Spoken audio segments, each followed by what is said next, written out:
જય શ્રીમન નારાયણ. રામાનુજદાસ શ્રીમાન ગટ્ટુ વેણુગોપાલ સ્વામી દ્વારા વર્ણન કરેલ શ્રીમદ ભગવદ્ ગીતાનું ગુજરાતી ભાષાંતર હું આપને કહી રહી છું. અધ્યાય 11 વિશ્વરૂપ સંદર્શન યોગ. શ્લોક 33.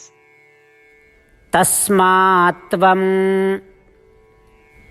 ઉત્તિષ્ઠ યશો લભસ્વ જિત્વા શત્રૂન ભુંક્ષ્વ રાજ્યમ સમૃદ્ધમ મયૈવ યેતે નિહતાઃ પૂર્વમેવ નિમિત્તમાત્રં ભવ સવ્યસાચિન. ઓમ. ગીતાચાર્ય શ્રી કૃષ્ણ પરમાત્મા અર્જુન સાથે આપણને બધાને વિશ્વરૂપ સંદર્શન યોગ શીખવી રહ્યા છે.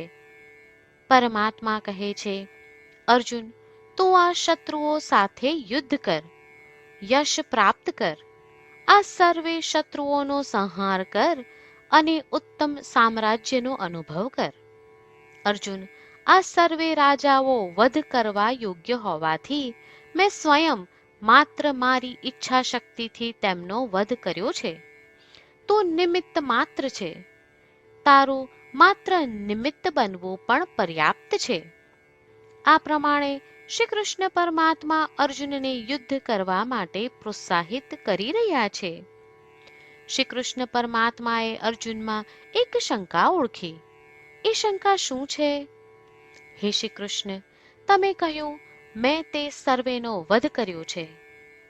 જો તે સર્વે મારા પ્રયત્નો વિના તમારા દ્વારા નાશ પામ્યા છે, તો પછી તમે મને પુનઃ યુદ્ધ કરવા માટે કેમ અનુરોધ કરો છો? શ્રી કૃષ્ણ પરમાત્માએ અર્જુનના મનમાં રહેલી શંકાને ઓળખી કાઢી અને કહ્યું, અર્જુન, તું મને અત્યંત પ્રિય છે. તું મારો ભક્ત હોવાથી હું તને સફળતા, સમૃદ્ધિ, કીર્તિ અને રાજ્ય આપવા ઈચ્છું છું.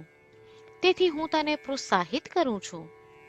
શ્રી કૃષ્ણ પરમાત્માના ઉપદેશોને ધ્યાનમાં રાખતા, શ્રી કૃષ્ણ પરમાત્માના નિર્દેશોને સમજતા કે આપણું કર્તવ્ય યોગ્ય રીતે નિભાવવું મહત્વપૂર્ણ છે, અને શ્રદ્ધા કેળવવાનો પ્રયાસ કરતા કે જો આપણે આપણું કર્તવ્ય યોગ્ય રીતે નિભાવીશું તો શ્રી કૃષ્ણ પરમાત્મા આપણને ગૌરવ, પ્રતિષ્ઠા, વિજય અને સંપત્તિ આપશે. તો ચાલો આપણે બધા શ્રી કૃષ્ણ પરમાત્માના શબ્દોનું આ શ્લોક સ્વરૂપે પુનરાવર્તન કરીએ. તસ્માત્ ત્વમુત્તિષ્ઠ યશો લભસ્વ જિત્વા શત્રૂન ભુંક્ષ્વ રાજ્યમ સમૃદ્ધમ મયૈવ યેતે નિહતાઃ પૂર્વમેવ નિમિત્તમાત્રં ભવ સવ્યસાચિન. શ્રી કૃષ્ણ પરમાત્માએ આખી ભગવદ્ ગીતાનો સાર અધ્યાય 18ના શ્લોક 65 થી 70માં 8 ઉપદેશ દ્વારા કહ્યો છે. શ્રી કૃષ્ણ કહે છે, જે મારા આ 8 ઉપદેશ અનુસરે છે તે મને પ્રિય છે. એ સર્વે ભક્તોનું હું બધી જ રીતે રક્ષણ કરીશ. શ્રી કૃષ્ણ પરમાત્મા પાસેથી આખી ભગવદ્ ગીતા સાંભળ્યા પછી અર્જુન કહે છે, કરિષ્યે વચનમ તવ, એટલે કૃષ્ણ, હું તમારી આજ્ઞાનું પાલન કરીશ, તમે કહો છો એમ કરીશ. અને આથી જ શ્રી કૃષ્ણએ દરેક પ્રકારના યશ અને વિજય અર્જુનને આપ્યા છે. તો ચાલો આપણે પણ પરમાત્માને 8 વાતો પાળવાનું વચન આપીએ. પરમાત્માને આપેલા વચનથી મોટી કોઈ પૂજા, તપ કે યજ્ઞ નથી. 8 પ્રતિજ્ઞાઓ જે આપણે લેવી જોઈએ તે હું હવે કહું છું. આપ સૌ પણ એનો મન અને હૃદયથી વિચાર કરો. આ રીતે શ્રી કૃષ્ણને વચન આપતી વખતે આપણે સૌ શ્રી કૃષ્ણની હસતી મુખમુદ્રાનો મનમાં વિચાર કરીએ અને પરમ આનંદનો અનુભવ કરીએ. જય શ્રીમન્નારાયણ. આપણા 8 વચનો આ પ્રમાણે છે.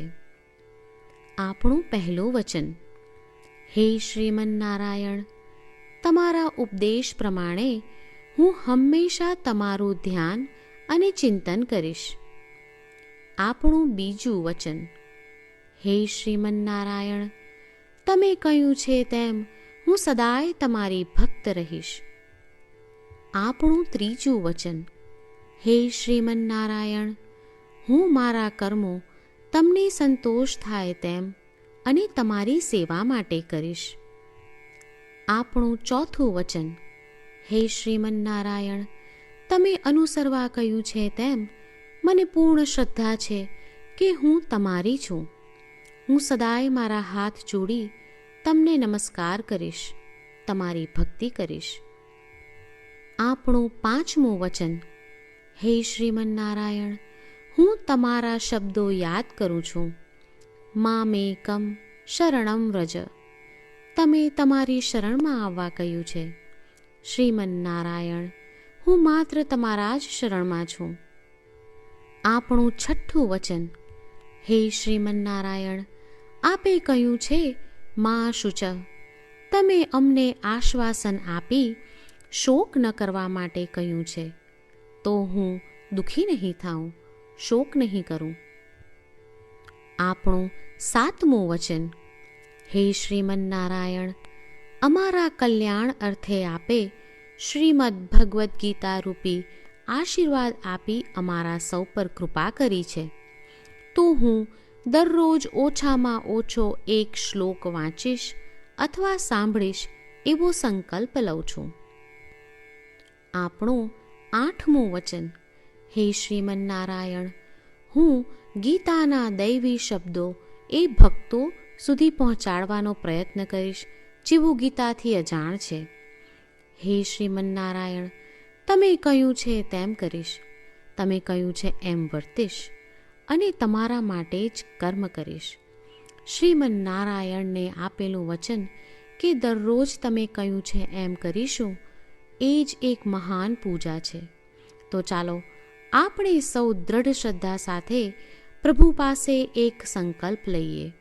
શ્રીમન્નારાયણ, કરીશ્યે વચનમ તવ. શ્રીમન્નારાયણ, હું તમારી આજ્ઞાનું પાલન કરીશ. સર્વમ શ્રી કૃષ્ણાર્પણમસ્તુ. જય શ્રીમન્નારાયણ. તસ્માત્ ત્વમ ઉત્તિષ્ઠ યશો લભસ્વ જિત્વા શત્રૂન ભુંક્ષ્વ રાજ્યમ સમૃદ્ધમ મયૈવ યેતે નિહતાઃ પૂર્વમેવ